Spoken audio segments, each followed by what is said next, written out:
to his days as a Baltimore Raven. Flacco looking downfield.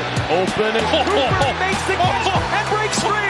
Cooper tiptoes all the way for the touchdown.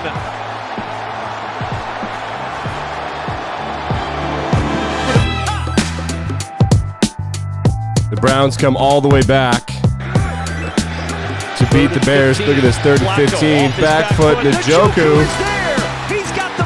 Look at him go. And into field goal range. The Browns come back from double digits to beat the Bears. 9-5. Kevin Stefanski is the coach of the year. Well, I thought about Dan Campbell, and what about... No, dude. The Browns with Joe Flacco are 9-5. This is interesting to see. A daily sports podcast, News Narratives Takes Gambling.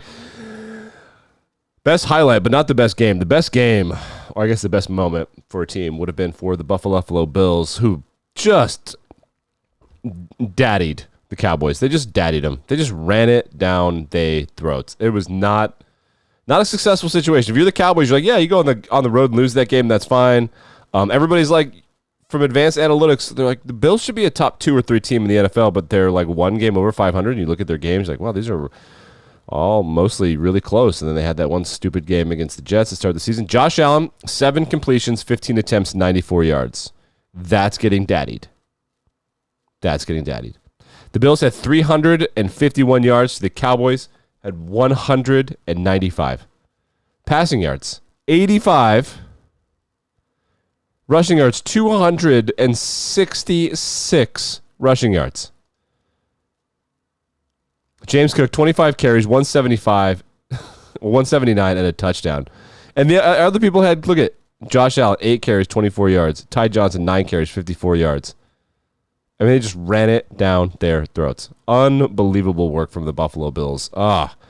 We go to Saturday, one really, really, really good game, and that was Cincinnati versus Minnesota, which I guess was probably a highlight I could have used. I kind of forgot about it, which is my bad. Hoax is trending in the United States, so that's positive.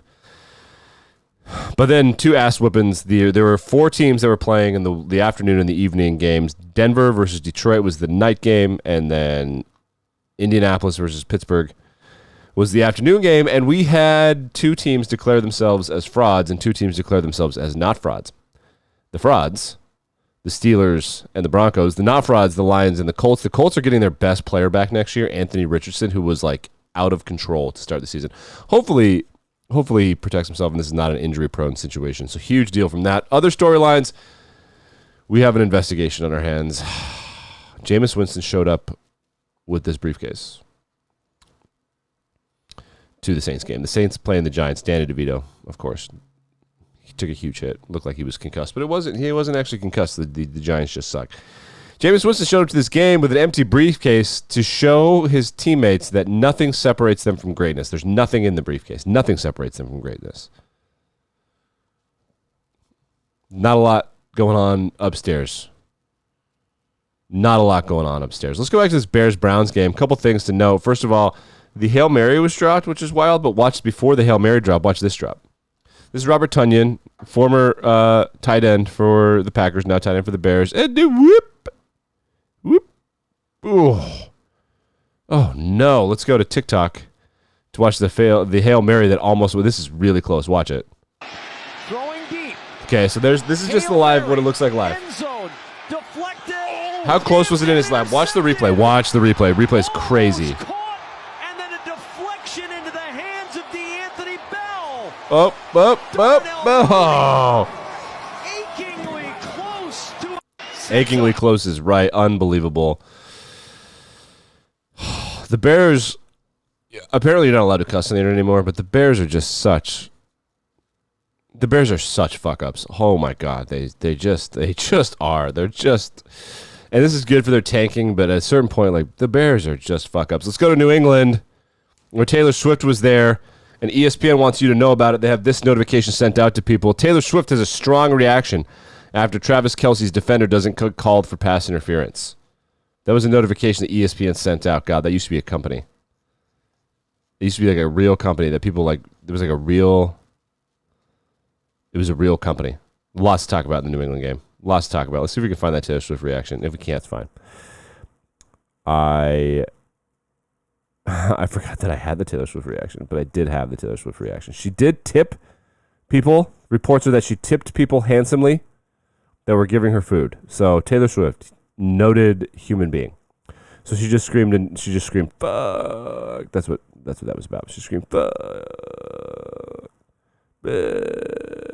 More to talk about though in this Chiefs Patriots game. Remember Kadarius Toney? He just keeps ruining games for the Chiefs. He was offsides in the Travis Kelce thing, and then he had the tipped pick 6 to the Lions. The Chiefs do win this game. They're substantially better than the Patriots. But watch this. From the 24-yard line. Over the middle. Boop, boop, up, and picked. Patrick Mahomes less than entertained this time, though. What is he doing? Tavai's a moron, but From the 24-yard line. Mahomes was like, God damn it. Kept saying that. Unbelievable. But he's not the only one expressing frustration on the sidelines. Let's watch Garrett Wilson, the star wide receiver for the Jets, get in Aaron Rodgers' face. Watch this. I don't know what this is about. Look at it. Watch him get back up in there. Like, you. So I don't know if he's, like, therapizing him or he's getting yelled at or what's going on. Like, I don't think that's about Aaron Rodgers. Maybe it is. Maybe it isn't. Danny DeVito's agent looked like this on the sideline. And Danny got smushed. The problem with the Danny DeVito stuff is that people forget that the Giants suck. And that this has been fun, but the Giants really, really suck. And that's part of the problem. Who wants to see a terrible snap from a long snapper? Let's watch it. Directly into the ground. It doesn't even make it halfway oh, back, watch and this there's guy nothing goes out of the Travis game. Wade can He do literally but gets jump hurt, on it. and then they just land on him. It like breaks his ribs or something. Oh God, this is pro football. I love pro football with mistakes. Is just more fun for me. I just like it better. I like pro football better when there are mistakes. I just do. The Carolina Panthers come from behind to beat the Atlanta Falcons in a stadium that was empty. This is halftime of the Panthers game. Now, it was a nor'easter storm. This was halftime of the game. No one was there. But even like, it's not fair to the halftime that everyone's gone, of course, under the concourse. Nobody went. Tickets were selling for 45 cents, if you recall. Nobody went to the game. Nobody went. And they're never going to go. But the Panthers did win, which is funny because of this graphic. 22 straight losses for the Pistons. In the year of our Lord, 20 and 23, the Panthers have the same amount of wins as the Pistons, despite playing like, I want to say this, 1/8 of the games total. It's entirely, the Pistons are going to win 7, I think. That sounds fair. People will start giving up. Other teams are going to start mentally checking out too. But that's funny. Arthur Smith should be fired. I don't know if he'll be fired today. I don't know if he'll be fired next week. But Bryce Young beating your team in the rain when you have a bunch of running backs. The entire Falcons thing was like, we can run the ball, but apparently not because it was in the rain. And my God, they looked horrible. They were a joke. It's a tough week for the nerds because then Brandon Staley got fired and he was their king for a while. And then Arthur Smith, he's doing a lot of really interesting stuff on offense except for beating the Panthers, which is spectacular. Spectacular. Big news for Monday Night Football tonight. Big Dom DeSandro, the guy that punched at Dre Greenlaw, has been banned for the sidelines for the rest of the season. Free Big Dom. You can't interact with these dudes, man. There's like a union and stuff. You can't just be like, I'm Big Dom. I get guys from the airport. No, you gotta. You can't touch them. This is they're in a union. I want to see one of the funniest, stupidest interceptions you'll ever see in your life. Watch this. Tackle. Hit the fat guy in the face. Fat guy's like, where'd the ball go? Got it. Man, if only the Bears had that guy running down the field on the Hail Mary, huh? Whew. Watch it one more time. Vikings quarterback Nick Mullins gets sacked. He gets bent over. Tries to throw it away before it hits the ground and just tosses it into the face of the D lineman. One of the stupidest. That's a Carson Wentz interception. Vikings ended up losing that game. And they really needed it. They're 7-7. The Detroit Lions win. Should we take a look at the standings? No, there's plenty of time. We'll do it throughout the season. Big Dom DeSandro not on the sidelines for Eagles Seahawks. And let's get to Monday Night Football. Eagles Seahawks. And the Eagles made some news. The Eagles have quietly demoted their defensive coordinator, Sean Desai, and quietly announced as defensive coordinator Matt Patricia, former head coach of the Detroit Lions, former defensive coordinator, and former offensive coordinator also of the New England Patriots. People forget about that. He was not technically the offensive coordinator, but he pretty clearly was. Whew. Is this a panic move from the Eagles? Who knows? Matt Patricia was a horrendous head coach, but it was weird because as an assistant coach, as a coordinator, he was beloved. His team loved him in New England. They liked playing for him. He was one of the guys. And then he got a head coaching job, and he tried to do Belichick stuff, reign of terror stuff. I do think it says a lot about Patricia's humility that he went for a job for the Eagles. I'm sure he could have got on with like Vrabel or somebody and go just like stuck around the Patriots organization, but he did go to coach the Eagles. That's good for him. Darius Slay, remember he used some sort of homophobic language toward Darius Slay when he was in Detroit, and now they're on the same team in Philly, and Darius Slay has fallen off, and Matt Patricia is rising, so something is afoot here.